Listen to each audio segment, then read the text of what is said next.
So technically we're ready to go. Okay. So I'll call our meeting to order. And of course, to deal with the first thing is to adopt the agenda. I have a recommendation here that the agenda for the April 7th, 2026 regular council meeting be accepted and passed. Moved by Councillor Rankin, seconded by Councillor McCabe. Any questions or comments on that? All those in favor?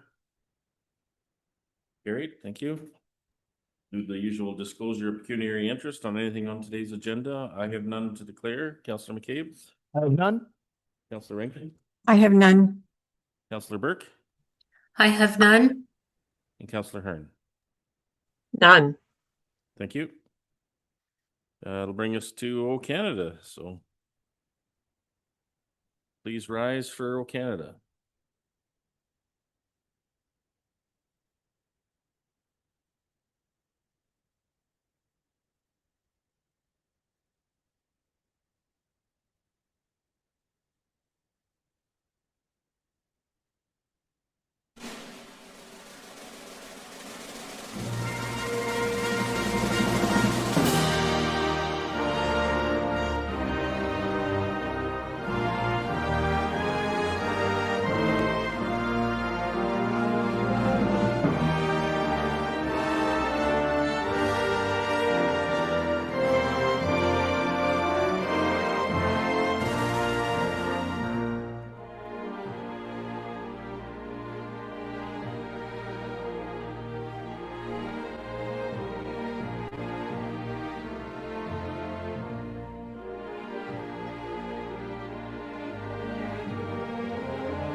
Okay, thank you, everyone. Next on our agenda was presentations today, and we have joining us in the chamber today, Andrew Coburn from the Mount Forest BIA. Welcome, Andrew. Okay.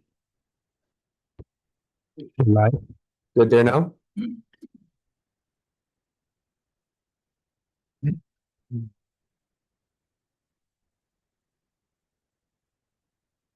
Thanks, Karen. Good afternoon, Your Honorable Mayor, fellow councillors, staff, and members of the public. My name is Andrew Colburn, and I'm the chair of the Mount Forest BIA. Robin had presented this idea for us to come and present here today, and we were actually quite happy to accept this and discuss kind of what we've done, what we're working on, and how we can continue to work together and look for further support on a lot of projects and initiatives we're doing. So we were very grateful to get this opportunity today. So our mandate is to oversee and enhance the improvement, beautification, and maintenance, along with promoting our downtown business area in Mount Forest. Just to start, I'll go over kind of some past projects we've done, and then also some prospective projects that we're working on for this year, and then I can answer any questions or concerns, perhaps, maybe, as to our initiatives going forward. So next, yep. Just to highlight on projects we've done over the last 5 years. So we really focus in on several areas. Number one being the hardscapes and beautification. We've done a half a dozen projects downtown, which we think greatly enhance our downtown core.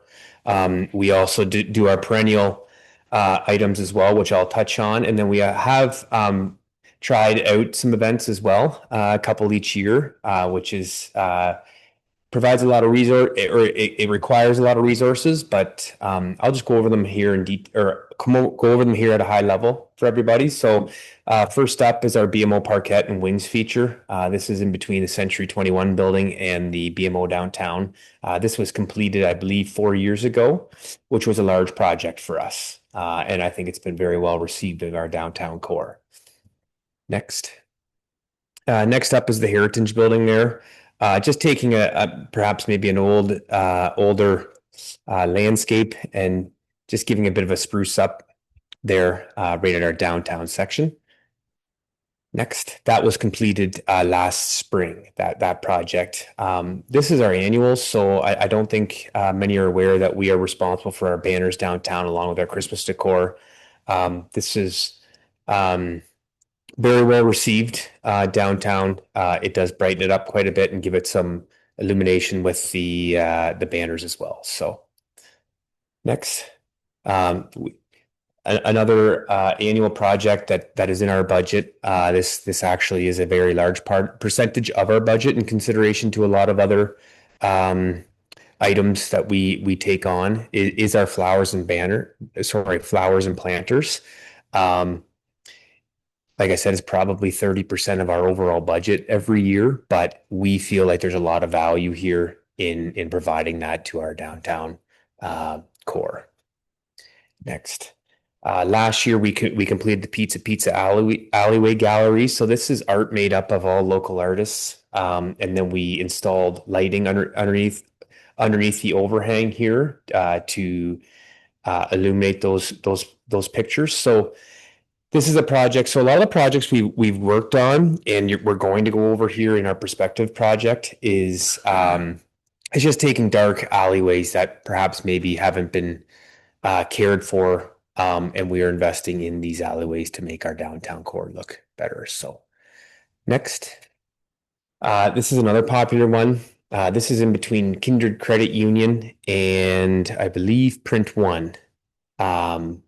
This was an alleyway which was in good shape, had nice cobblestone, but we hung some string lights along it. And then we also wanted to recognize working with the Heritage Society in town. We got a lot of old photos from them and we blew them up.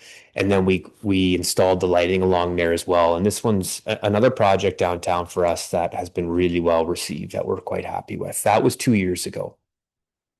I probably could have went in chronological order, so instead of going from 4 to 1 to 2 to 3, but that one was 2 years ago. Again, another very well received and one that we're quite proud of. So next, I don't think many are aware, but we worked in tandem with the township and the county on the downtown Wi-Fi, and now we absorb that cost going forward. So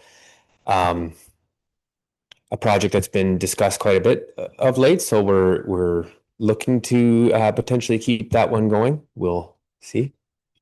Next. Just on a couple events here that we've done. For the last 2 years, we've had the downtown tree lighting here and the haunting on Main. So these are just two events each year that we would like to keep up. Events really it's not in our mandate, but try to establish some type of culture, some type of environment events downtown to assist the businesses is part of it. So the haunting on Main, if you can go next there, Karen. Haunting on Main and the tree lighting are two that we've done for the last 3 years, and they've been well received. That ones that we plan on to continue going forward. Our resources around the events is like we don't have a lot of resources. There's really it's a lot of work for us to keep up with events. So we are limiting it to 2 for this year. So next, just on to some pending and future projects that we would like to share. And then I can open up to any questions if there is questions. So pending and future projects, you can click next there, Karen. I took a photo here a few weeks ago of our downtown lights, and this is one that Dwight Benson specifically has been working on for a couple of years, and it just gives the light on the right, just to the left of the Royal LePage sign there is an LED light, and we are looking to update all the lights downtown with LED LED lights to brighten our main street. So it just gives a contrast there. The lights in the distance and on the left-hand side of the main street are your older lights, at first the LED lights. And it's a project that's been a big undertaking for Dwight specifically, and one that we were anticipating would have been completed prior to today's presentation, but we're hopeful in the next few weeks that it is completed, and we think it's going to change the look of our downtown in the evenings and nights. So, and next, this is another project that we are very, very close to pushing into production. This is a project in between the massage therapist shop and Pizza Hut. And this is an alleyway which has been identified a few years ago, been on our agenda ever since. We've had to work through a couple items to get this project to where we want. The sketch on the right-hand side is a vision of what we look at, but really it's connecting the back parking lot, which is owned by the township, providing additional parking to downtown, and also cleaning up this alleyway as a throughway to our main street. So a lot of our projects, again, bring lighting for the evening to mitigate perhaps Risks. yeah, well said. Yeah. But also just give our downtowns some green, because our trees haven't kept up. We've struggled with our trees for many years. The planters do a good job, but we're looking at bringing in some greenery to these alleyways as well. So that gives you a vision as to connecting the main street back to the parking lot in behind. We call it the TD Bank parking lot. So we think it's a project that, well, it's been a project on our agenda for 3 straight years, and we are very close to pushing this after just getting over the last couple items that we needed to address in order to get there. So this is a big initiative for us this year, and one that we're really excited about as well. So again, I just wanted to thank everybody for the opportunity to come down, share what we've done, what we're working on, and share that the Mount Forest BIA is very open to working together and support in any way we can. And I can open up to any questions at this time. Okay, thank you. Any questions for Andrew? Comments? Councilor Kate? Thank you, and through you, Mayor Lennox, and thank you for coming, Andrew, and thanks for the whole BIA put yourselves forward to serve not only on the BIA but for our community as well. So Thank you. Yep. With the last project there, just the Pizza Hut trail, is it going to be illuminated as well, like the Print Lane Alley? Yes, it is. Yeah, there's 3 separate options right now that we're discussing. Boils down to kind of ongoing maintenance. String lights can provide an element of ongoing maintenance, a little more than permanently installed on a building. So it will be illuminated to mitigate the downtown risk and to, we call it, beautify it. That's the word term that we use quite a bit. Yeah. So but just to, yes, but it will be illuminated. Yeah. Thank you for all you guys do. Thank you. Appreciate that. Appreciate that. Thank you. I just have a comment about the LED lighting. When you put that one in as a sample, you could stand at the end of the town and look down the main street and you can pick it out quite easily. So it's going to be great when you see them all that way. Thank you. Thank you. That's great feedback. I was a little surprised taking that photo, actually, to include it in the, I mean, obviously I've seen it, but I don't frequent the main street at night too often, but it is going to be well received. Yeah. Thank you. Appreciate that. Councilor Burke? Yes, thank you. I just wanted to thank Andrew for sharing all of the things that the BIA has been working on, and congratulate them on doing the projects that they have been doing. This BIA, as I sit on as liaison for council, has been doing an extraordinary job with their events and the projects that they've been doing. So I just wanted to take this time to thank Andrew for sharing that with the rest of council. And also, I think that many of the projects that the Mount Forest BIA is working on also ties in with some of those conversations we had last fall with providing a safer environment in the downtown cores, where we've heard that there is some unwelcome behavior at all hours of the night. So thank you very much, Andrew. Oh, I appreciate that. Thanks, Councillor Burke. Any other questions, comments? Just like to also, and please pass along to the rest of the BIA directors that our thanks for what you do as volunteers in our community, helping to make our downtown an attractive place for people, right? Yeah. For people to stop, for people to shop, for people to feel like this is a wonderful place to be. And I congratulate you on the work you're doing with the limited resources you have, and the collaboration of property owners in downtown. We really do have an exceptional downtown in Mount Forest. If we look around us at many communities, we're doing very well in terms of having an attractive downtown, and I think you and the other directors deserve a lot of credit for that. So Appreciate that, Mayor Lennox. Thank you. please Yeah. pass that along. Look forward to your next vision and project.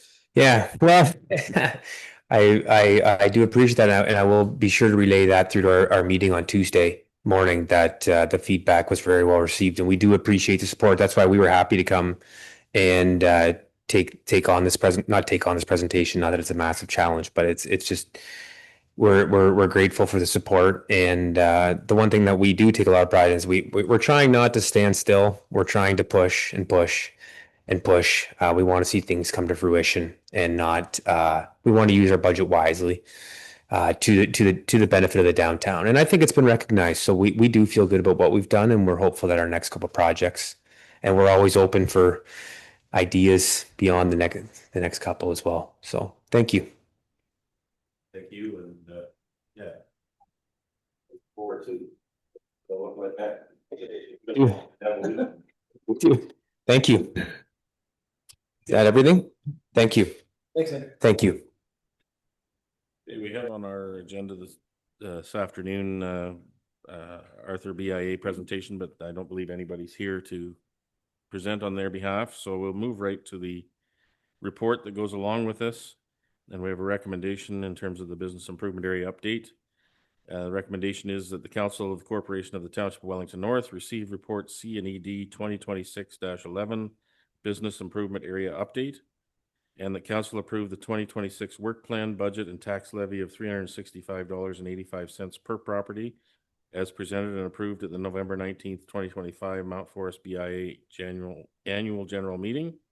And further, the council approved the 2026 work plan, budget, and tax levy of $385.88 per property as presented and approved at the November 19th, 2025 Arthur BIA general meeting. And further, that the following be appointed as Mount Forest BIA directors: Andrew Coburn, Dwight Benson, Bill Nelson, Jessica McFarland, Rachel Wedham, and Kyle Delaire. And further, that the following be appointed as Arthur BIA directors: Angela Limo, Chris McIntosh, Paula Coffey, Gord Blythe, Jim Coffey, and Mitch Kierstead.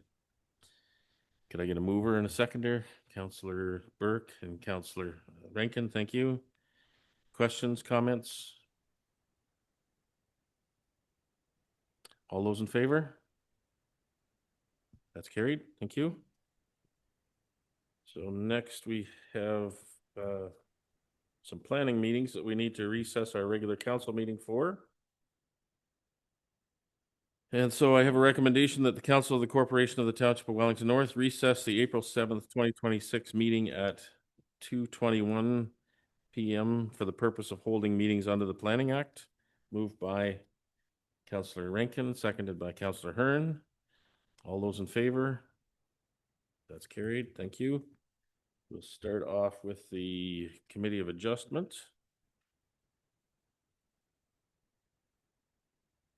I'll call the Committee of Adjustment meeting to order and ask if there's any disclosure of pecuniary interest on anything on today's agenda. I have nothing to declare. Councillor Rankin? I have nothing. Councillor McCabe? I have none. Councillor Burke? I have none. Councillor Hearn? None. All right, thank you. So we'll deal with the minutes of the previous Committee of Adjustment meeting, and we have a recommendation that the Committee of Adjustment meeting minutes of March 23rd, 2026 be adopted as presented. Could I get a mover and a seconder for that, please? Councillor McCabe, Councillor Rankin, thank you. Any questions or comments on those minutes? All those in favor? That's carried. Thank you. So our application for this afternoon is application A01/26 for Kathleen Leith. Property subject to proposed minor variance application is legally described as concession 3 South. Part lot 13 is municipally known as 8613 Side Road 13. Property is approximately 20.2 hectares in size. Location of the property is shown on the map in your package. Purpose and effect of this minor variance application is to permit a standalone additional dwelling unit, or ADU, that is not located in an accessory structure. The applicant is proposing to recognize an existing standalone garden suite of 111.48 square meters in size as an ADU. Other variances may be considered where deemed appropriate. How was notice given for this public meeting?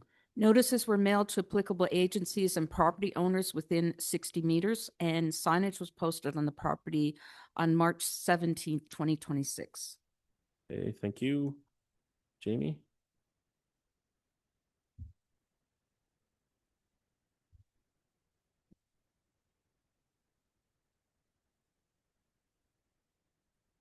Good afternoon, Chair, members of committee. I have a short presentation for you today. Thank you for the introduction. The property subject to this application is municipally known as 8613 Side Road 13. As per the county official plan, the property is designated as prime agriculture, core greenlands, and greenlands. And in the township zoning bylaw, the subject property is zoned agricultural site-specific 109 and natural environment. So the purpose of this application is to permit a standalone additional dwelling unit that is not located in an accessory structure. And the relief is for it to be standalone. The applicant is proposing to recognize an existing standalone garden suite that is 12,000 square feet in size. Overall, planning staff, we don't have any concerns with this application. Thank you. Thank you. We have correspondence in your package from the Grand River Conservation Authority. Has any further correspondence been received in respect to this application? No, there has not. Okay, any persons wishing to be notified of the decision must submit a written request to the Secretary Treasurer of the Committee of Adjustment. And with that, I'll open the floor for any questions or comments from the applicant and or the public. The applicant, Kathleen Leith, is in the meeting. So I'm not sure, Kathleen, if you have anything you'd like to add.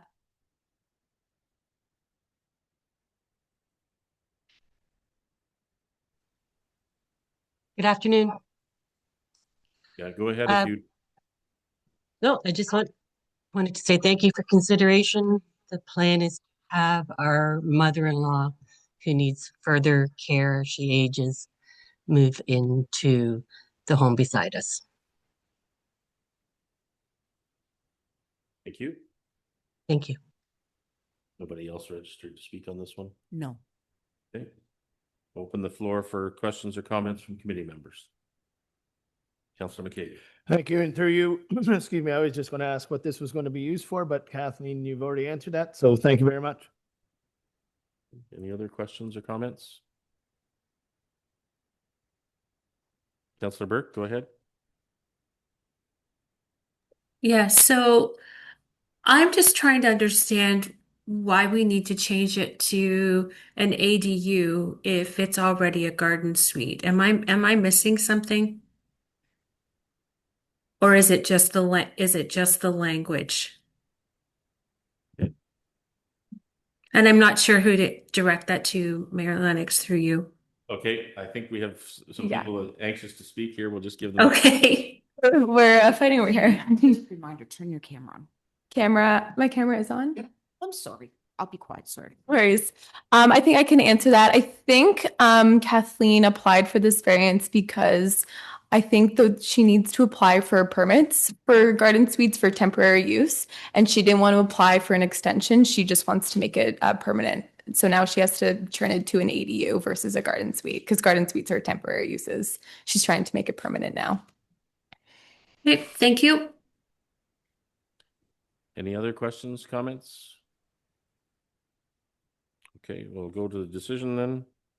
And the decision verbiage is as follows: that the minor variance applied for in application A01/26 for the property described as concession 3, South Part Lot 13, geographic Township of West Luther, with a civic address of 8613 Side Road 13, to provide the following relief. Number one, that an existing standalone garden suite that is not located in an accessory structure be permitted as a detached additional dwelling unit, whereas the bylaw requires that it be part of an accessory structure. All those in favor? That's approved. Thank you. So we'll adjourn our Committee of Adjustment meeting with the following recommendation: that the Committee of Adjustment hearing, of April 7th, 2026 be adjourned at 2:28 p.m. Moved by Councillor Burke, seconded by Councillor Hearn. All those in favor? That's carried. So we're adjourned from the Committee of Adjustment. And we'll switch to the public meeting for zoning bylaw amendments. And I'll call the public meeting to order. And we'll go through the disclosure of pecuniary interest thing again, yet again today. I have none to declare. Councillor McCabe. I have none. Councillor Rankin. Nothing. Councillor Hearn. None. Councillor Burke. No. All right. So our first application is application ZBA 01/26 for Arca Acres Limited. The land subject to the proposed amendment is described as concession 12, lot 7, with a civic address of 8323 line 12, and is approximately 82.69 hectares in size. The location is shown on the map in your package. Purpose and effect of the proposed amendment is to rezone the retained agricultural portion of the property to prohibit any future residential development, and to seek relief on the severed parcel to recognize the existing accessory structure, size, and height. This rezoning is a condition of severance application B63-25 that was granted provisional approval by the Wellington County Land Division Committee. How is notice given for this public meeting? Notices were mailed to property owners within 120 meters of the property and as well to applicable agencies. Signage was posted on March 17th, 2026. Allie?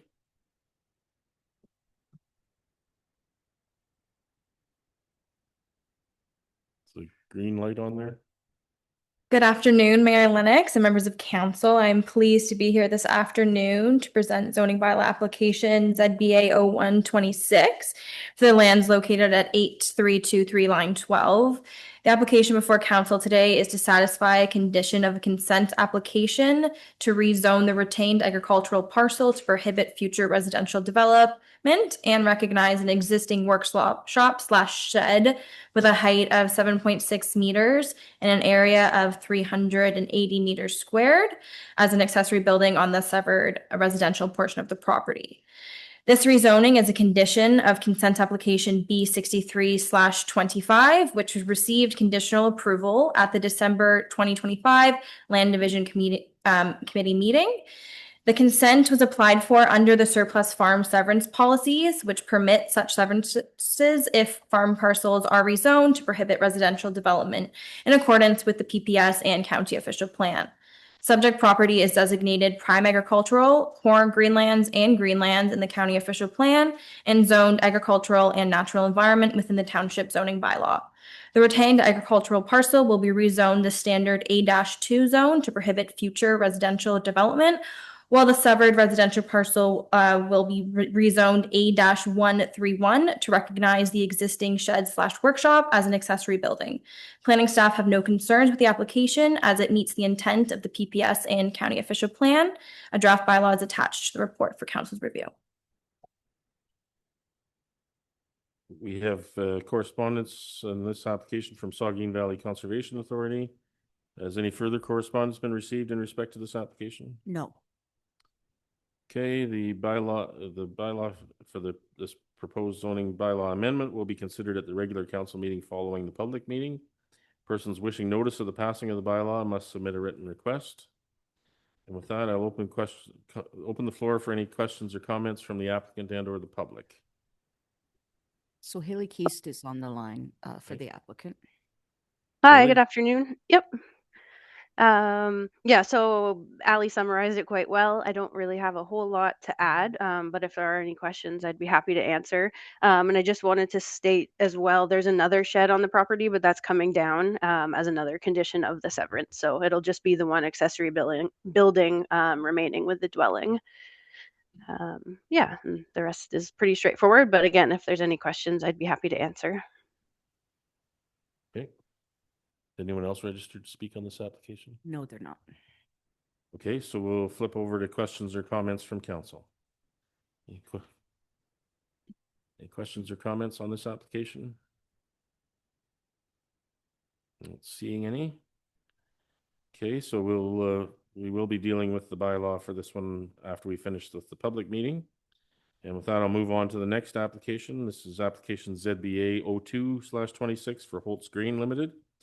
The land subject to the proposed amendment is described as concession 10, part lot 16, with a civic address of 9029 concession 11, and is approximately 41.5 hectares in size. Location is shown on the map in your package. Purpose and effect of the proposed amendment is to rezone the subject lands from agricultural A zone to site-specific agricultural A2 zone to prohibit any future residential development.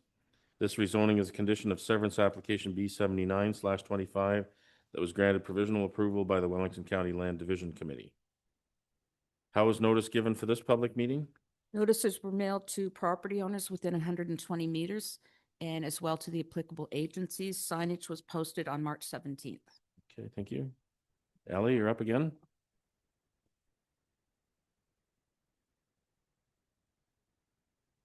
Good afternoon again, Mayor Lennox and members of council.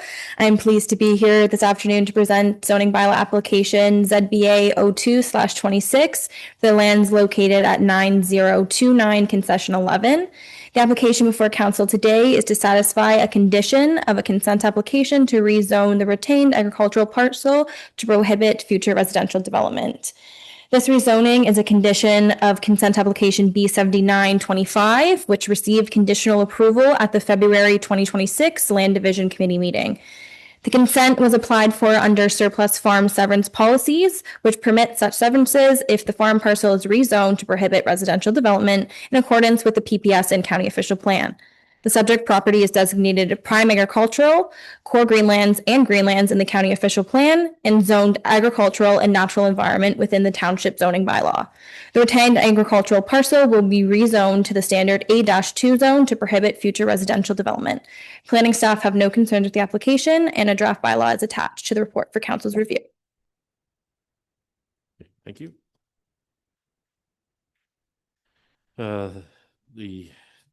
Has any further correspondence been received in respect to this application? No, there has not. Okay, the bylaw for this proposed zoning bylaw amendment will be considered at the regular council meeting following the public meeting, so this is immediately following. Persons wishing notice of the passing of the bylaw must submit a written request. And with that, I'll open the floor for any questions or comments from the applicant and or the public. Do we have anyone to speak on this one? Haley, are you looking after this one too? Yeah, this one's us as well. Nothing to add, really. Just here if there's any questions. Okay, thank you. Any comments or questions from council? No. Okay. So with that, we'll move to our next application. This is application ZBA 03/26 for the Township of Wellington North. The proposed amendment proposes to amend regulations and provisions that apply to all lands within the township. And there's no map provided this is township wide. Purpose and effect of the proposed amendment is to provide for township initiated housekeeping amendments to the comprehensive zoning bylaw.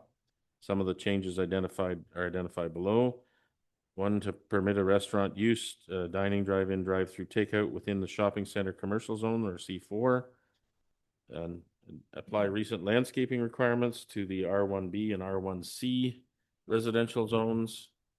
Update example illustrations and appendices, and general typographical and mapping corrections. How was notice given for this public meeting? Notices were advertised in the Wellington Advertiser. Okay. Curtis. Good afternoon, Mayor Lennox and members of council. I'm happy to be here this afternoon to present the public meeting report for the proposed housekeeping bylaw amendments.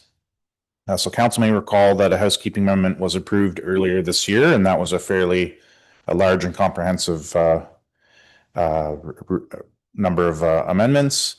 However, a few additional housekeeping items have been identified by staff, some of which are carried forward from the latest housekeeping amendment. So I'll just briefly go over them. The first proposal is to permit a restaurant use in the C4 zone. So the C4 zone is mainly the larger shopping plazas in the township. So that would be Foodland and No Frills and Mount Forest. And I apologize for not knowing the proper name of the plaza in the north end of Arthur, but I call it the Looney Tooney Plaza in my report, as there's probably a local name for plaza.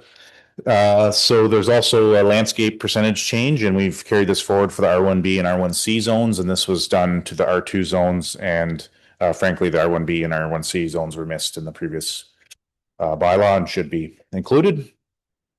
For the Sunvale Welton subdivision and Mount Forest behind the arena, we're proposing to add a holding provision, and this holding provision would apply to the rear of 7 lots. And this would identify that there's stormwater infrastructure being located in the backyards. So that would be an infiltration gallery mainly. So this would be to advise future owners that they would be restricted in terms of having a shed or a pool or another structure in that backyard. And this is would identify that with the holding provision. Finally, we're also updating the site triangle illustration in the appendix, and that was done in the definition section, but also needs to be included in the appendix section. So to conclude, we've prepared a draft bylaw that's attached to the agenda here today, and that proposes to implement these changes, and it's available for council's consideration. And I'm happy to answer any questions. Thank you. Thank you. We have correspondence from Grey County and correspondence from the Grand River Conservation Authority in regard to this application. Has any further correspondence been received? Yes, we received correspondence from the Saugeen Conservation Authority, and the application is acceptable to them. I'd just also like to add under the notice provisions, notices were mailed to applicable property owners within 120 meters of the aforementioned properties. Signage was posted on those properties on March 12th, and the agencies were also notified. Thank you. The bylaw for this proposed zoning bylaw amendment will be considered at the regular council meeting following this public meeting. Any persons wishing notice of the passing of the bylaw must submit a written request. With that, I'll open the floor for any questions or comments from the public. No one is registered to speak. Okay, thank you. We'll open it up for comments or questions from council. None. Councillor Rankin? Thank you. Through you, Mayor Lennox. I was just wondering on that holding provision for the lots on Cork Street. They have clear cut all the trees from the lot. If it is not going to be able to be used for anything and nothing is to be built on it, could there have been some provision where the trees were left in that spot because it's not going to be built on anyway? Thank you. Yeah, through Mayor Lennox to Councillor Rankin. So the holding would apply to this just 7 lots on the west side of the development that do back onto the neighboring property woodlands. So it's my understanding that these areas need to be graded, and they'll have it's like a French drain. And I should be cautious. I know enough about this to be dangerous as I'm not an engineer, but basically a drain that when there's a storm event, there would be infiltration happening in the backyards. And as part of this, the engineers wanted this identified so that people don't inadvertently remove it in the future or want to remove it, as it's part of the larger system for the development for it to drain and function adequately. So I think in this case, there unfortunately wasn't an opportunity for any trees in those rear yards as a result. If there were any, I don't know specifically how many trees were in each yard, but the idea is that they needed this infiltration gallery to drain those backyards where it's quite flat. Thank you. Any other questions or comments? Councillor Burke? Yes, through you, Mayor Lennox. Just a couple of comments. I'm not really supportive of changing the landscape percentage on the single detached dwellings. I think we give developers enough room, specifically when it is a diverse development. So I would really like to see that percentage stay the same with the low density residential zones at the 55%. I think folks that are purchasing single family dwellings would like to have as much area as possible. And I also have a question with regards to the zoning, the C4 zoning shopping commercial. I'm just wondering why we would change that. Is that something that we would see? I guess this would be for Curtis. Is that something that we see with the other municipalities within Wellington County that have done that? Or is there a specific reason as to why we would look at doing that, such as one of these buildings are looking to pursue one of these types of developments? Go ahead, Curtis. Yeah, through Mayor Lennox to Councillor Burke. So I think it would be typical in the county to see in the highway commercial areas to see restaurant uses. And I think my understanding, the structure of the township bylaw goes back a number of years where we have a highway commercial zone, a C2, and we have a C4 zone. And I think it goes back to a time when there was concerns about big box stores coming to communities, probably 30 years ago, and that the bylaw was structured as a result of this. So there's very separate zoning on specific properties, which I think nowadays you may not see that specific separation of a restaurant, or I guess the separation of uses. So I think in this case, it makes sense to allow a restaurant. So in the Tooney Plaza, there's spaces there. They could have a restaurant use. I should say for Foodland in Mount Forest, we did add a restaurant use. There is a restaurant spot there, a pad site that's yet to be developed. So we had to add it on that site to allow the use. So I think generally, I think would suggest this would provide a little more flexibility where restaurants would go. So just in regard to the Foodland Plaza that you indicated, that was part of the site-specific zoning that we did at the time of that site redevelopment, correct? Yes. Okay, thank you.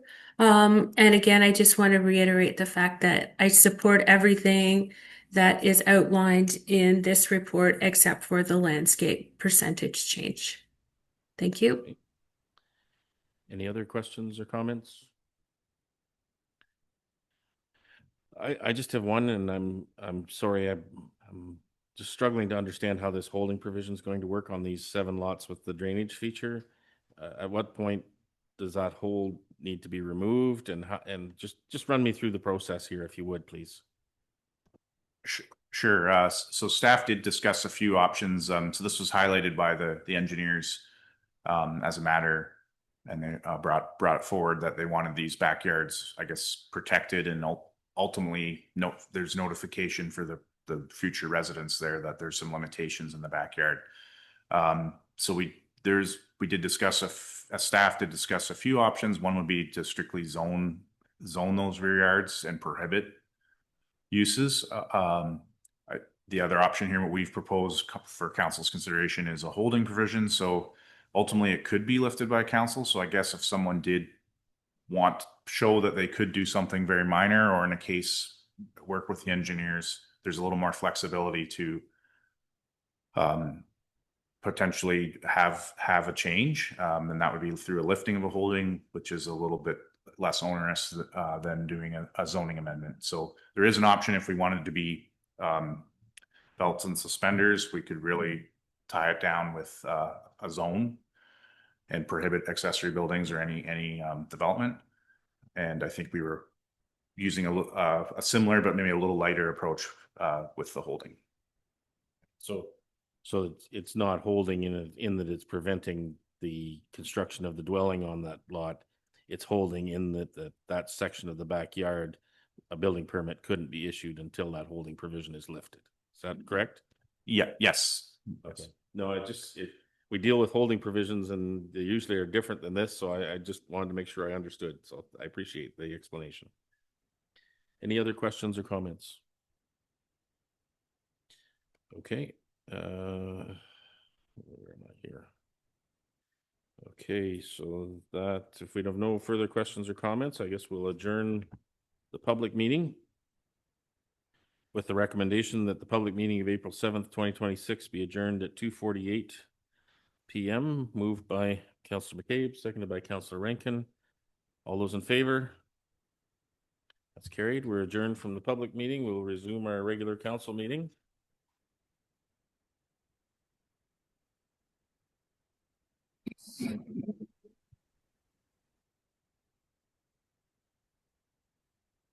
With the recommendation that the Council of the Corporation of the Township of Wellington North resume the April 7th, 2026 meeting at 2:48 p.m. Moved by Councillor Hearn, seconded by Councillor Burke. All those in favor? That's carried. Thank you. We'll deal with the bylaws coming out of the public meeting. We have recommendation that bylaw number 29-2026 being a bylaw to amend the zoning bylaw number 66-01 being the zoning bylaw for the Township of Wellington North be read and passed. This is in regard to West Luther Concession 12 Lot 7 with a civic address of 8323 line 12 for Arca Acres. Did I get a mover? Councillor McCabe, seconder Councillor Rankin, thank you. Any discussion? All those in favor? That's carried. Thank you. We'll move on to the next one. And the recommendation is that bylaw number 30-2026 being a bylaw to amend the zoning bylaw number 66-01 being the zoning bylaw of the Township of Wellington North be read and passed. This is in regard to concession 10, part lot 16 with a civic address of 9029 concession 11 for Holtz Grain. Moved by Councillor McCabe, seconded by Councillor Hearn. Any further discussion on this one? All those in favor? That's carried. Thank you. Now we'll move on to the housekeeping one. The recommendation that bylaw number 31-2026 being a bylaw to amend zoning bylaw number 66-01 being the zoning bylaw for the Township of Wellington North be read and passed. Moved by Councillor McCabe, seconded by Councillor Rankin. All those in favor? Yeah, sorry. What if you disagree with one part of this? Well, we could try to separate something off if you wish.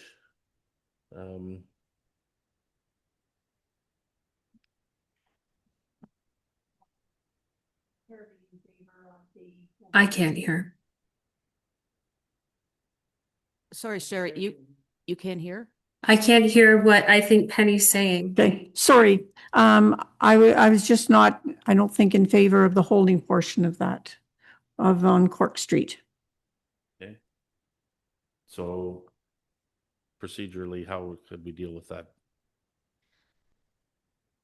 I would defer the bylaw and direct staff. If it's a majority vote of council that everyone wants to do that, I would defer it. If you defeat it, we can't bring it back within a certain length of time. Right.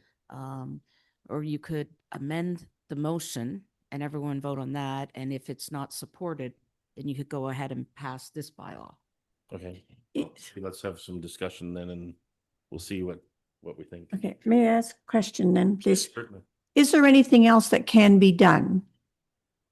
Like I said, I was in favor of just leaving the trees there to, instead of having a holding provision altogether. Trees are now gone. Is there any way you could replant, or does it have to go into the basin? Through Mayor Lennox, it's a good question. I'm not sure about those specific 7 rear yards.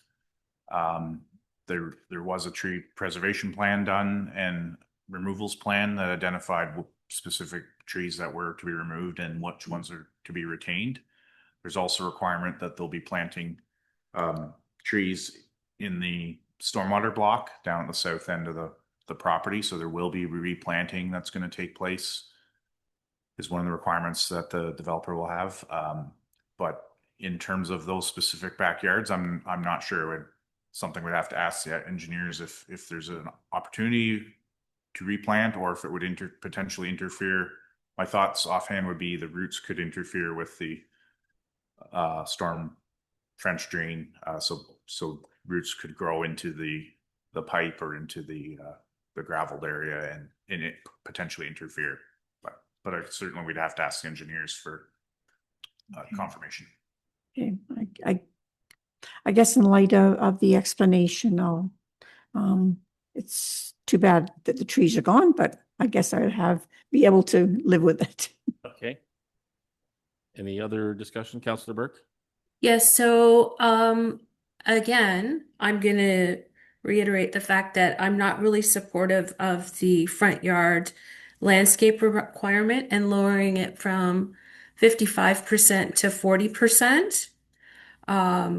I don't know how others feel, but if I don't feel that the rationale in the report was enough to warrant that change. I see it that if we reduce this, then that's going to permit some more ADUs, which may not be the intent or the reason to change it. So, I mean, if I'm the only one, that's fine. We don't need to amend it or defer it, but I won't support it. Councillor Rankin? I will support Councillor Burke's 55% landscape for the individual houses. Okay. Just question for you, Curtis, and maybe I'm misreading the report, but did we not already amend this for largely single-family detached homes in a previous housekeeping? And these are just exceptions to that are now being included? Guess back to you, Mayor Lennox. Yes, so in the previous housekeeping, there was some discussion about the same matter, and it was amended to reduce the landscaped area in the front yard in the R2 zone. So that would be for singles and semi-detached. And the discussion was about allowing wider driveways. And we talked about Arthur and some other, council talked about some other examples there. So that the idea this time was just to bring these 2 zones forward as well, because they weren't included as part of that previous discussion. Right, and then part of the rationale that we dealt with previously, correct me if I'm wrong, but was also that as lot sizes were getting smaller to try to squeeze more lots in and people's desire for extra driveway conflicts, that we're running into the struggle with this, that either they have to come for a variance or we address this through this housekeeping type approach. Am I remembering correctly? Yeah, yes, you are. Yes, that's my recollection as well. Councillor Rankin. Through you, Mayor Lennox, in that case, in this particular case, for these individual units, is there room for 55% frontage as well as a wide enough driveway?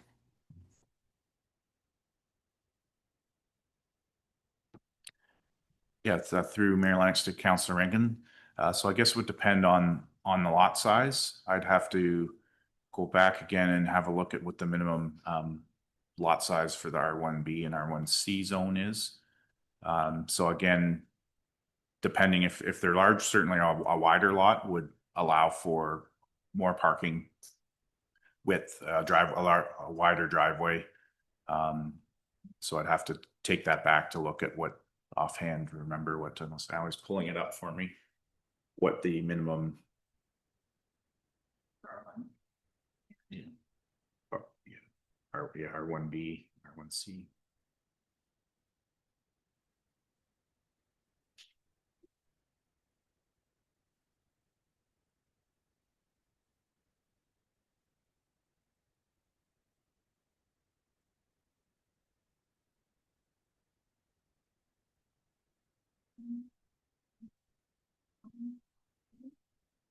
For those of you who are joined us virtually, we're just digging for some detail here. Okay, what's the lot frontage? Lot frontage is 15 meters. Yeah, so if we went to 15.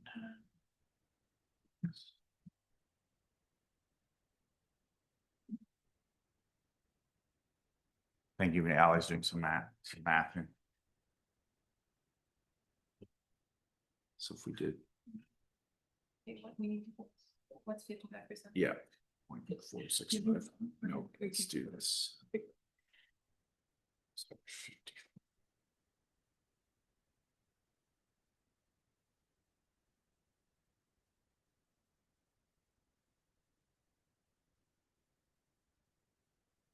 255, but that's of the front yard as well. So I'm afraid I'm gonna need more time to answer this. Yeah. Yeah.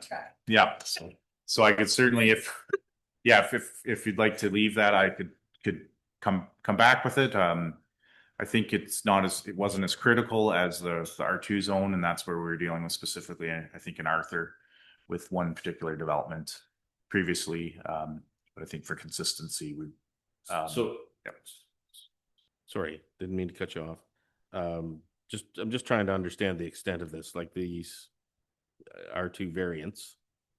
Like how many how many properties would be affected by this? Yeah,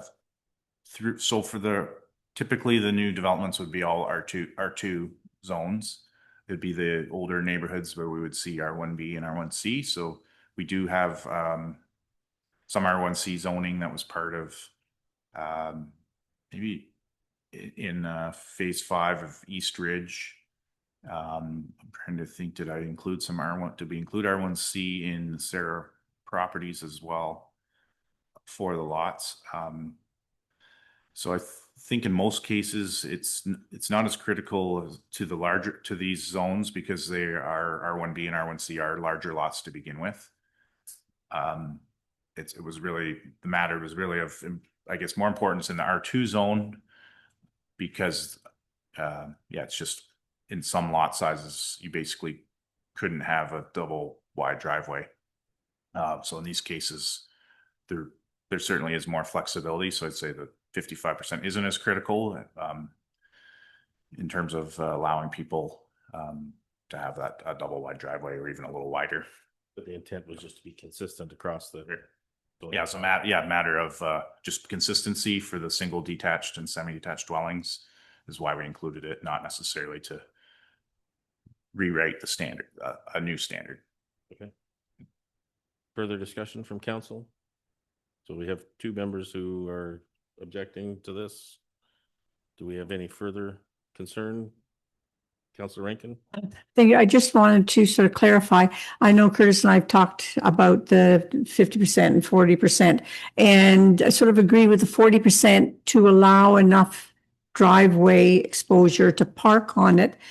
But is there any, I don't know, and I know you said you wanted to be consistent, but is there any flexibility in within that bylaw to say that if you have enough sufficient driveway space that the landscaping could be between 40 and 50, you could up it a little more? Is there any flexibility in that at all? Or does it have to be 40% and they can put a house on the rest?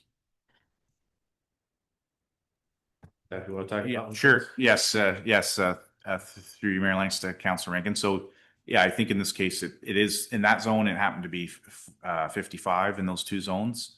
And now in the R2 zone, it was set at 50 and we lowered it to 40, specifically to allow a driveway, which is considered temporary parking in the bylaw.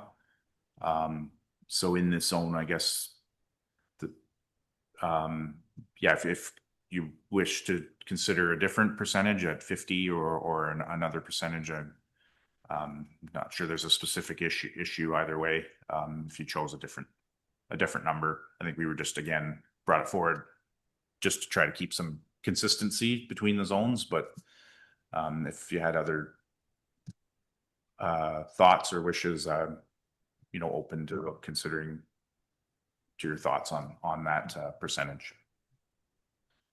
So I'm just curious, Councillor Rankin, I'm trying to understand, making sure I understand your question. Yeah. Like what we're setting is a minimum landscaped area, right? So anybody can choose to have more if they wish to have more landscaped area. Is that the part you're asking, or are you asking about whether the bylaw could be more prescriptive about saying once you meet this size of driveway, then you can't go any further? No, I like to get as much green space as possible.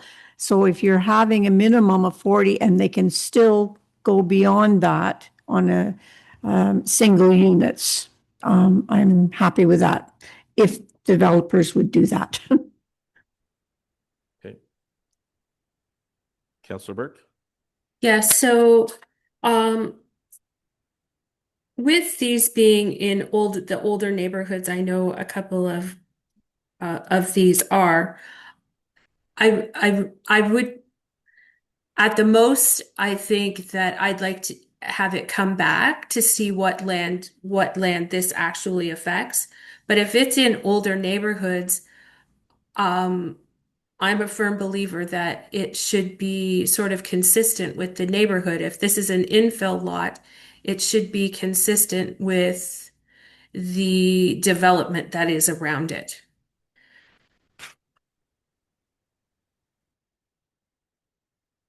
Okay, so any discussion from Councillor McCabe or Councillor Hearn?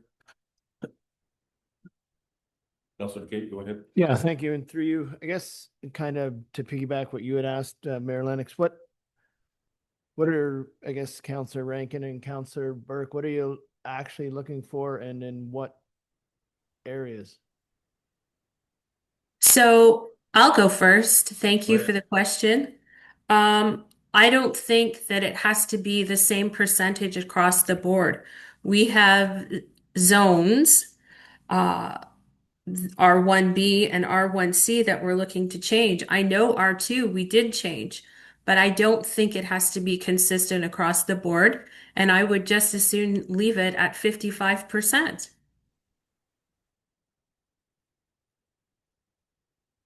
But Go ahead, Councillor McCabe. But then in established neighborhoods, you'd want it consistent?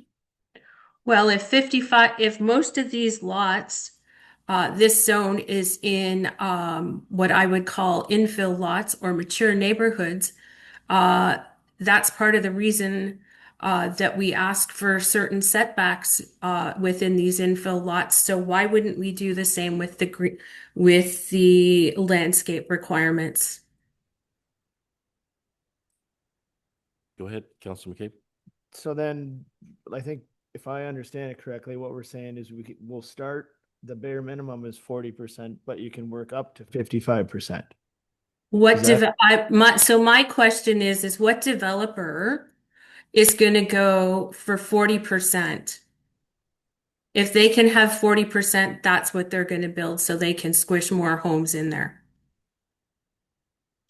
They're not going to go between 40 and 50. They're going to come back and ask if they can have 35. So I think to make sure I'm clear, Councillor Burke, you're wanting the minimum to be left at the 55 on these particular zones.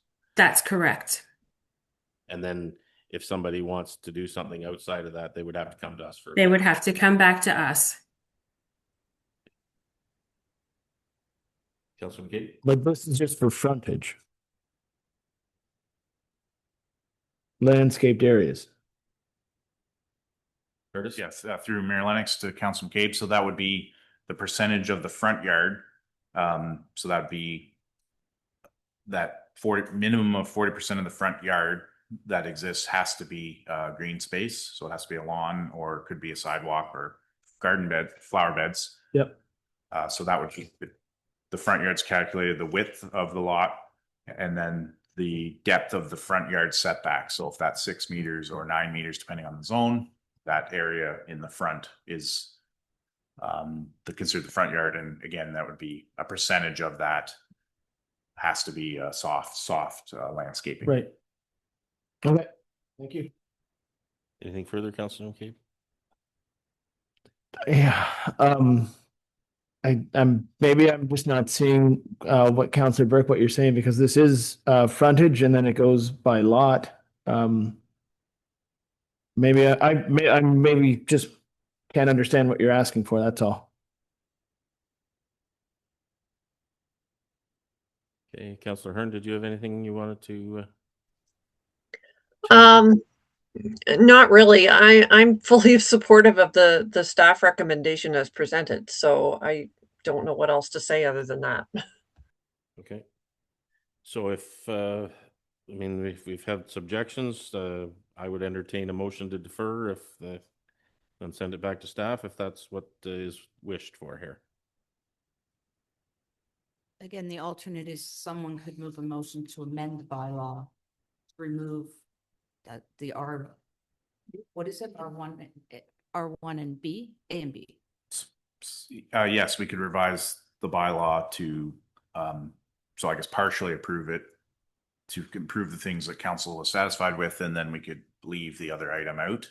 And if it can either be left out forever, or I could come back with some more information, depending on council's wishes. So how that would work is the amending motion would be voted on first. And if it doesn't pass, like to leave the 50% coverage, if it doesn't pass, then the motion as it stands would be voted on. If it does pass, then the next motion would be amended to exclude the 50% lot coverage. Right. Or you could defer. That sounds easier, doesn't it? So, Councillor Rankin, did you? Sorry to interrupt. I was just going to say, it's an awfully sticky situation because as Curtis was showing me, the lots that say had the 50% coverage in the front, the people didn't have enough driveway. So then they made a wider driveway, which is against the bylaw as well. So there's just not enough land there. Okay, Curtis? Yeah, if I may request, the partial approval maybe would be staff's preferred approach, just to get the other, we'd have the benefit then in the community of the other amendments. Thanks. Okay. Councillor Burke? Yeah, so I'm supportive of everything else that is in the report prepared by Curtis. It's only the front yard landscape requirements that I'm not supportive of changing. So I'm happy to either have that removed and brought back, or removed completely and never brought back. Okay, so I guess, are you looking to make a motion to amend this I will motion? make a motion to amend the housekeeping bylaw with the removal of the item of the front yard landscape requirements from 55 to 40%. That's, Can I just ask a question? we Or, better get a seconder first. okay. Do I have a seconder for that? Councillor Rankin, thank you. Councillor McCabe, you had discussion? Sir, thank you. It's fine if we deferred, I guess. I don't like taking it out altogether because then, as you were saying, Councillor Burke, then the developers will go for as little as they want, where at least at 40%, it's our bylaw and that's what it would stay at. And So I think the bylaw is at 55 right now. right. what I'm saying is I'm fine to leave it at 40 because if you take it out altogether, We wouldn't be taking it out altogether. We just would not be amending it for those lot types. okay. Wouldn't be reducing it from the 55 to the 40. All right. So any further discussion on the amendment? Just to clarify the amendment, and it'll be nicer in the minutes, but it's for the removal from bylaw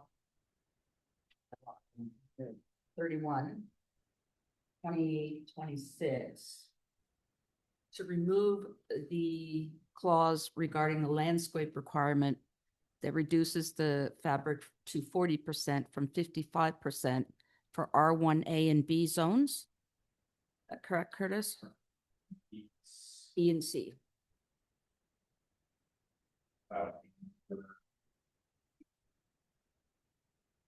One, 2, 3, and 4 of the bylaw. Clauses 1, 2, 3, and 4. Okay, so we're removing clauses 1, 2, 3, and 4. So this is If an amendment. the amendment Yeah. passes.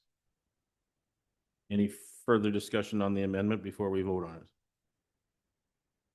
Everybody clear on what the amendment is stating?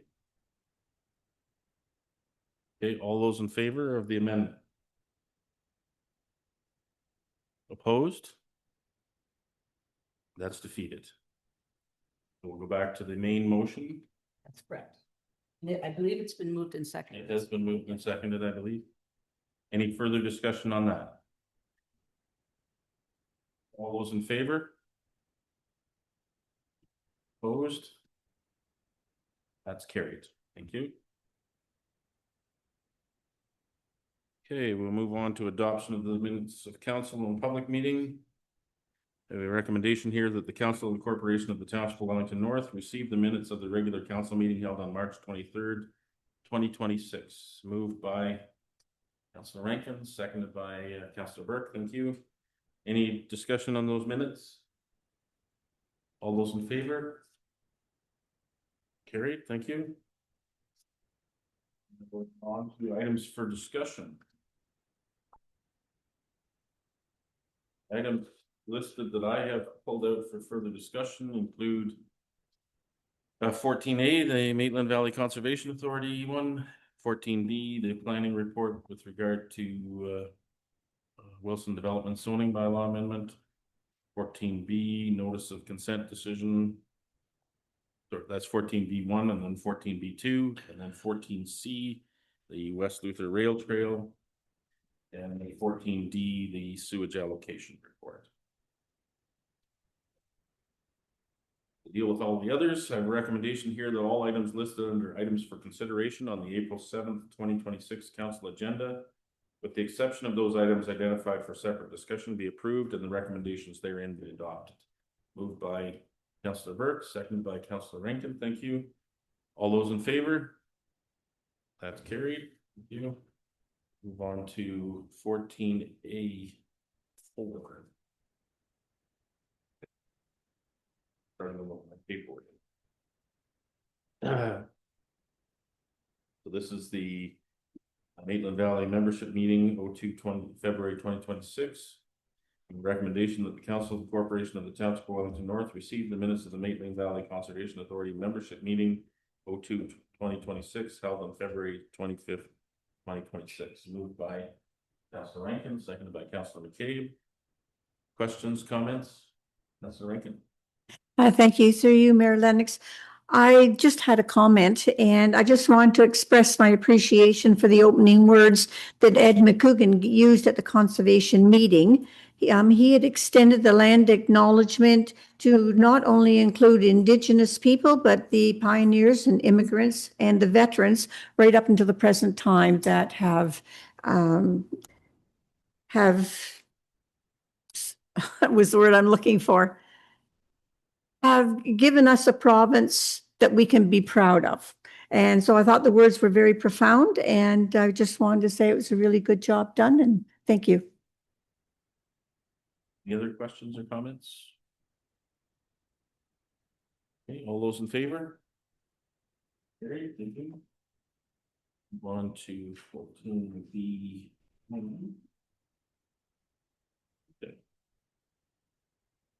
So a recommendation here that the Council of the Corporation of the Township of Wellington North receive the planning report prepared by Curtis Marshall, Manager of Development Planning, County of Wellington, regarding zoning bylaw amendment 12/25 for part of Park Lot 1, north side Durham Street and east side of Main Street plan of the town of Mount Forest, for part lot control at 345 Durham Street East for 5053745 Ontario Inc.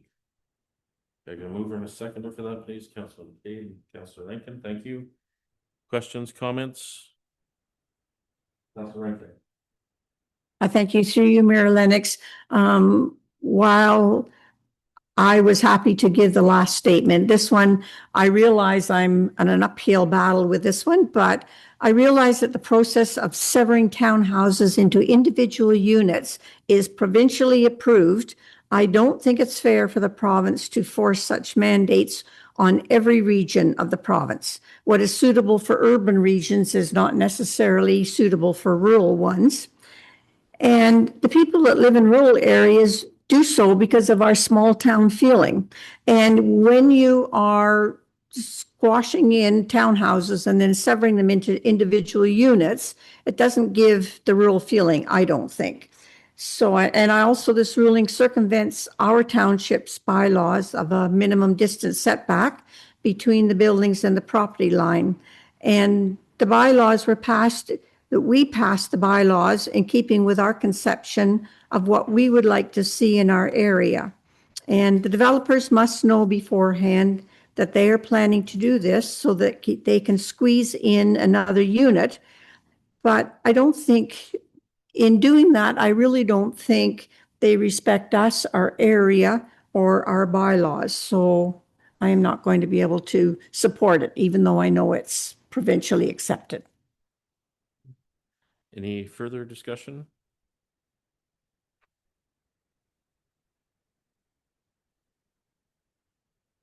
Call the question then. All those in favor? Opposed? That's carried. Excuse me, did I vote for it? You did, but the numbers will not matter.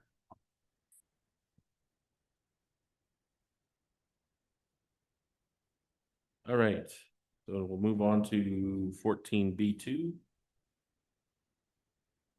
14B2, yep. So we have a recommendation. This is a notice of consent decision B85-25.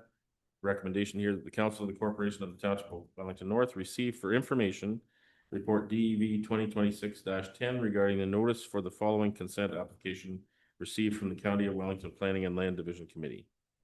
Notice of decision B85-25 001 377663 Ontario Inc.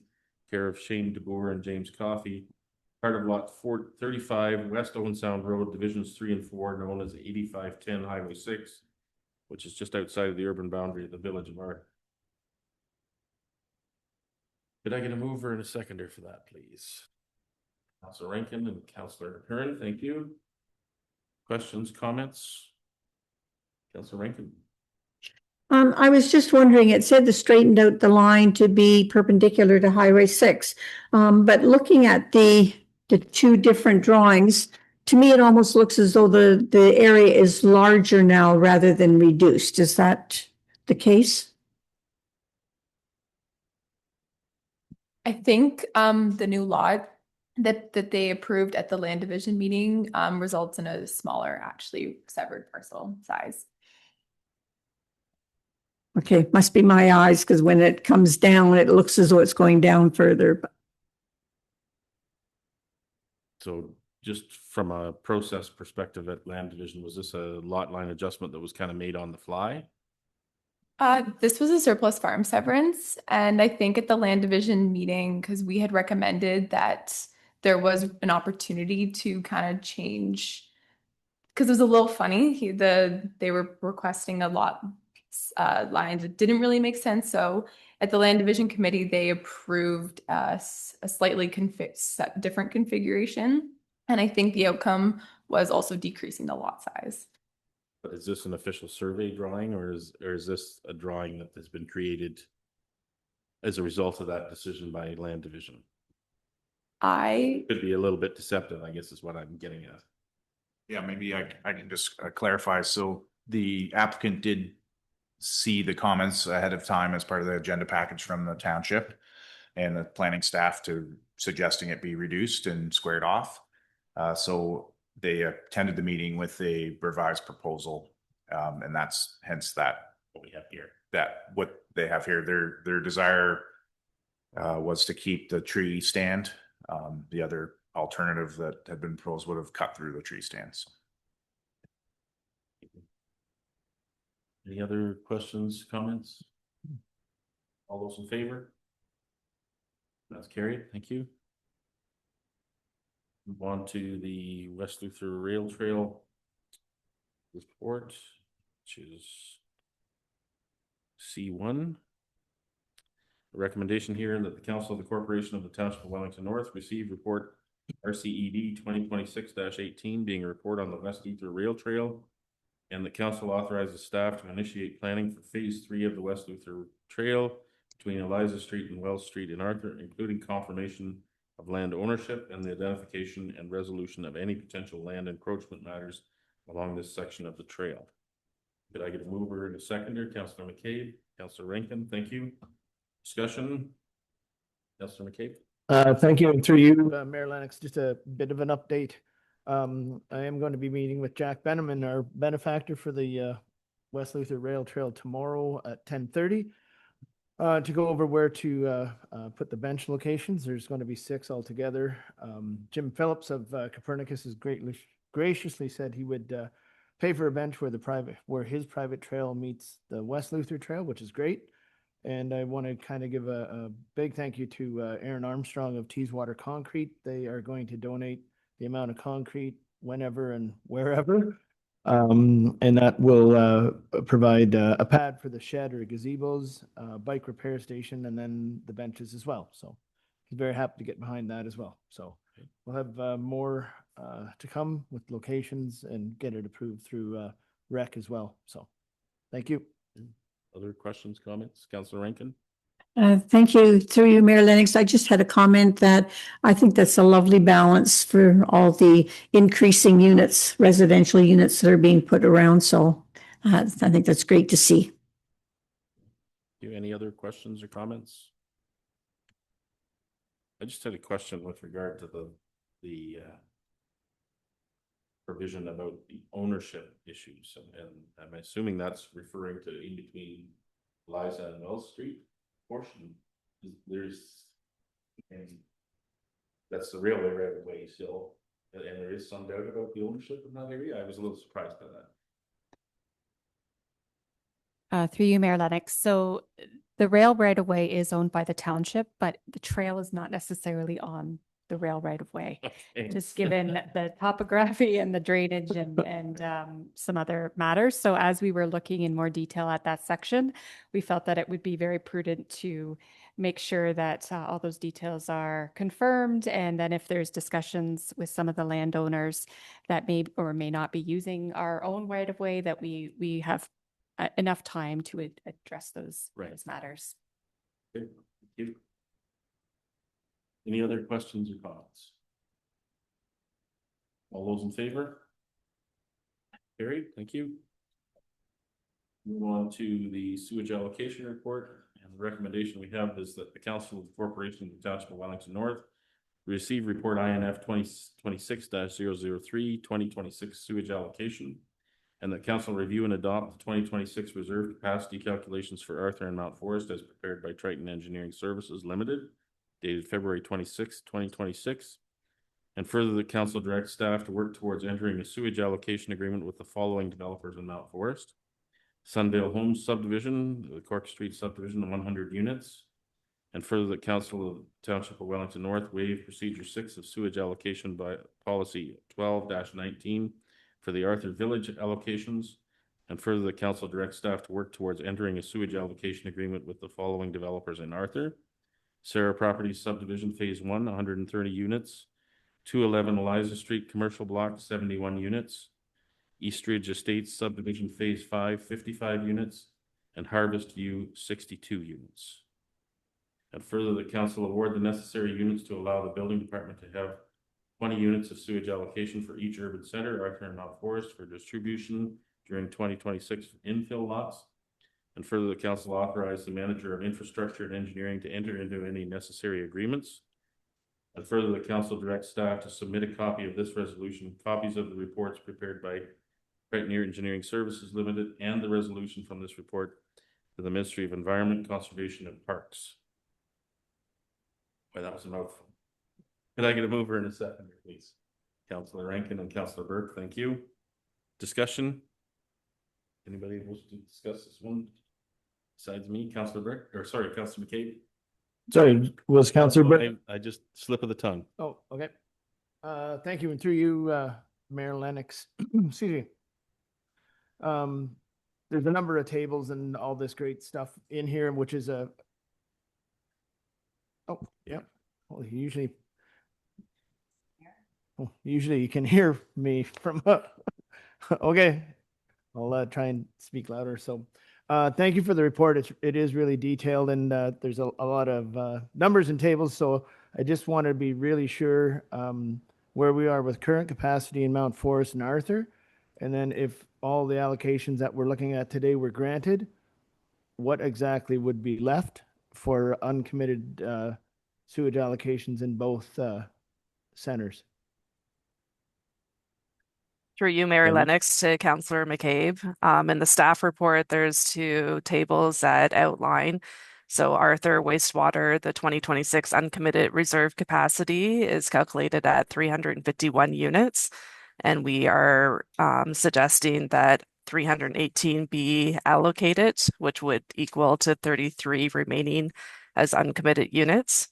In Mount Forest, the 2026 calculation is 843 units, and we are recommending that 100 units be awarded, which would equal to 743 remaining uncommitted. All right, thank you. You have anything further, Councilor McCabe? A couple more. Go ahead. Thank you. So allotting 53 units in Arthur, 127 in Mount Forest as for the 15%. I know when we went outside of our 15% the last time, I myself, I know I learned a lesson of maybe going with too many too fast. It does generate a bigger tax base quicker. And we did get this funding from the province, but that is what we're staying at right now, is the 15%. Is that right? I guess, Tammy, you're still on the call? Yes, through you, Mayor Lennox, to Councillor McCabe. Since the policy was created, there's various regulations that have been mandated through the province. So they're definitely gearing towards building homes quicker and faster. During the growth management action plan that we had, and then also our sewage allocation review that we did for Arthur. There was a red boundary that was created for Arthur that we would be able to award developments within that area. And that would help fill out the development area that we have existing infrastructure in to be able to provide that services to them. So staff are recommending that we grant the developments in Arthur that are within this report, which would be exceeding that 15%. Councillor McCabe, go ahead. So I guess if we allow them to build, does it mean this year, or how far off are they? And I know at the Sarah Properties, there's a lot of grading to be done on that development. So what kind of a timeline are they looking at? Through you, Mayor Lennox, to Councillor McCabe. So various developments are at various stages. For Sarah Properties, they are very eager to get the commercial block started and constructed. So in order to do that, they have to provide the servicing within the roadway on phase 1 to facilitate and service the commercial block. East Ridge phase 5, we're in discussions to start the detailed engineering review. And Harvest View, I believe they're eager to start it this year as well. All right, thank you, Tammy. Just bear with me, just one or two more. Sure. So is there, I guess, a condition that we can put in to kind of limit construction within Arthur specifically? I know we're supposed to be building faster and that we got the great funding for the wastewater treatment plant in Arthur. But I know Wellington North, and I would say Wellington County per capita is way ahead of other places in Ontario. So is there something that we can put in place? I know it might be a bit shorter, but I just don't want to find ourselves in the same situation as we were in Arthur to wait on a number of years and have frozen or stagnant growth. So just curious with that. And then if you can comment on that. Sure, through you, Mayor Lennox, to Councillor McCabe.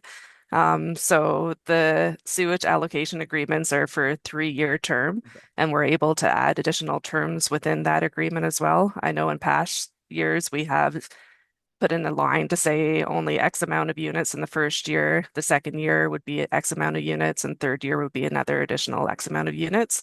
And it is at council's discretion if they would like to add additional terms in it. Okay, great. Thank you very much. Anybody else have questions, comments? Tammy, I'd like to build on some of Councillor McCabe's comments, because I too share his concern about what appears to be a sort of a boom bust cycle we have in Arthur, where we, bring on new capacity and then it disappears very quickly and then we're frozen again. So just trying to understand, like in these requests that we've had from the likes of Sarah Properties, 130 units for the phase 1, any idea in terms of how quickly they intend to, and I'm probably asking an impossible question, but in their request, is that 130 units to be used in 2026? Or do they see a longer term? Is there any staging in their request, I guess, is really what I'm asking. So in order to construct the servicing within the roadway, they need to have the sewage allocation to be able to commence that. And they need that to be in place before they are able to do the commercial block. So the request at this time is to do phase 1, which would include street A to street Z to the commercial block. And then the commercial block, we calculated it at 71 residential units as a calculation. It's very theoretical, and we would continue to monitor that throughout the construction and once it's actually in use. So that is probably on the conservative side for the 71 units. Okay.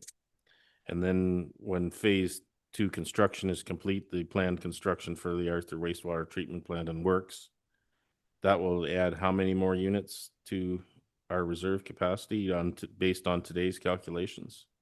Sure. I'll invite Dustin Lytle from Triton Engineering to come in to answer that one. Hi, everybody.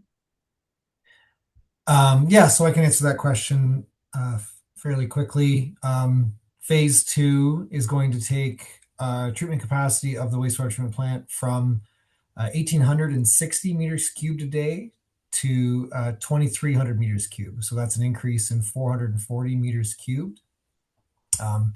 As it sits right now, we predict that a single unit within Arthur will contribute about 0.92 meters cubed. And so that brings us about 478 additional units that can be serviced by the wastewater treatment plant. That is in addition to the reserve capacity that we have available right now. So that's 475 or so 478 in addition to the 351 that is up available right now. Okay, great. Thank you. Any other questions or comments? Councillor McCabe. Sorry, I just missed one. Sorry, Tammy, this is for you. Just as you were talking about Sarah Properties, the different phases. What is their? I probably obviously looked at it, oversight. Well, didn't see it. Sorry. What's their official ask for the whole total property for units, like the 4 stories, the row houses, and the detached? Through you, Mayor Lennox, to Councillor McCabe. Their draft plan suggests that there would be a total of 342 to 403 units. I think as we're working through the draft plan with them, that will become clearer what their official ask is, but we don't have a stamped number of units. Okay, thank you. Just for clarification, that's residential units. That's not sewage allocation units. Like a commercial block would be on top of that, correct? I think that included the commercial block. Okay. Thank you. Any other questions or comments? Okay. All those in favor? That's carried. Thank you.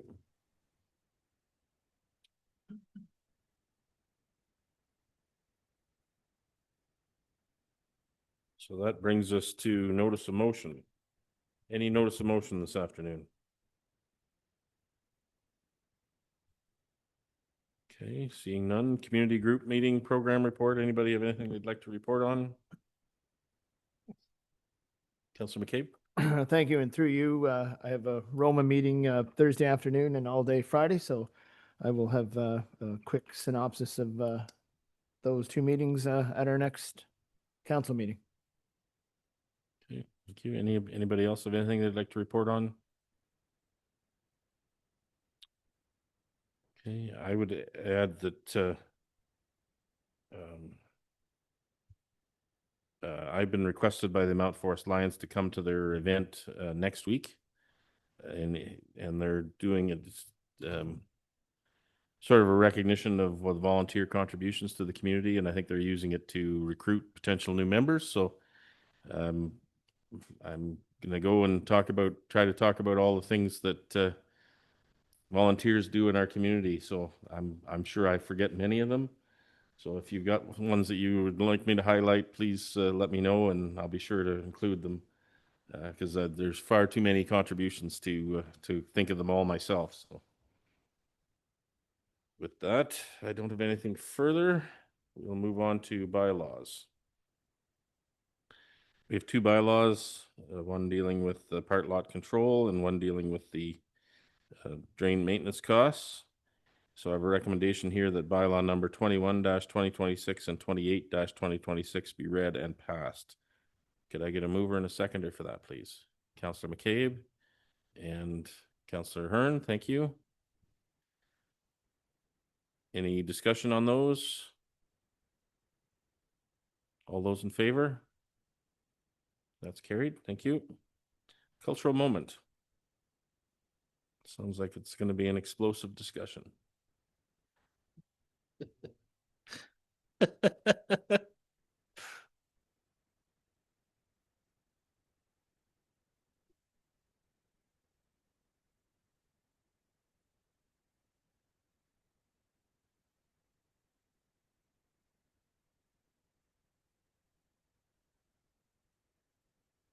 Not going to tell us the McCabe family is responsible, is it, Steve? The Wellington North Cultural Roundtable presents A Cultural Moment, the Kenilworth Mill Explosion of 1910. Long before highways stitched the countryside together and electricity hummed quietly behind the walls, the lifeblood of a rural settlement was its mill. Where there was a mill, there was work, warmth, and the promise of permanence.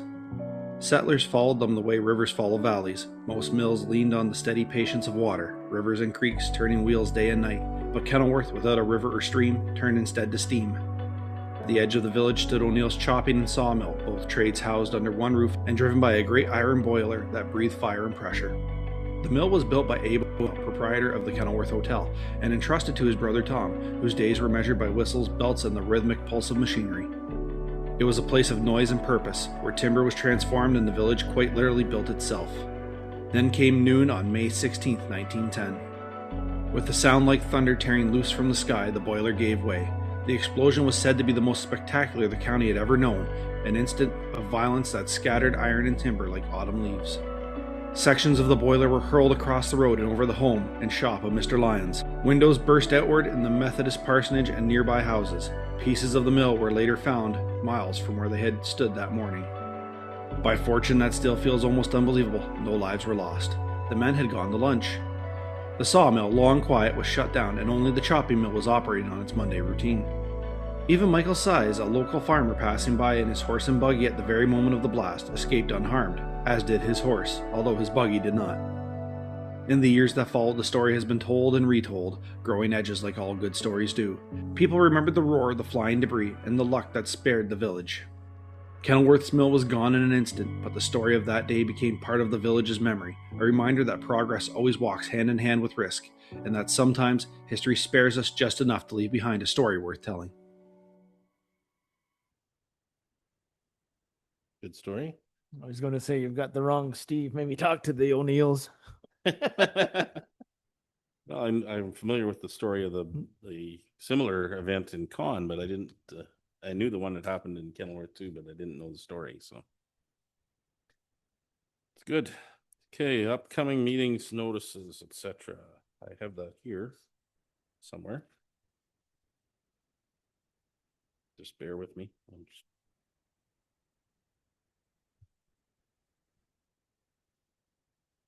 No, it's here. It's just lost in my shuffle of paperwork.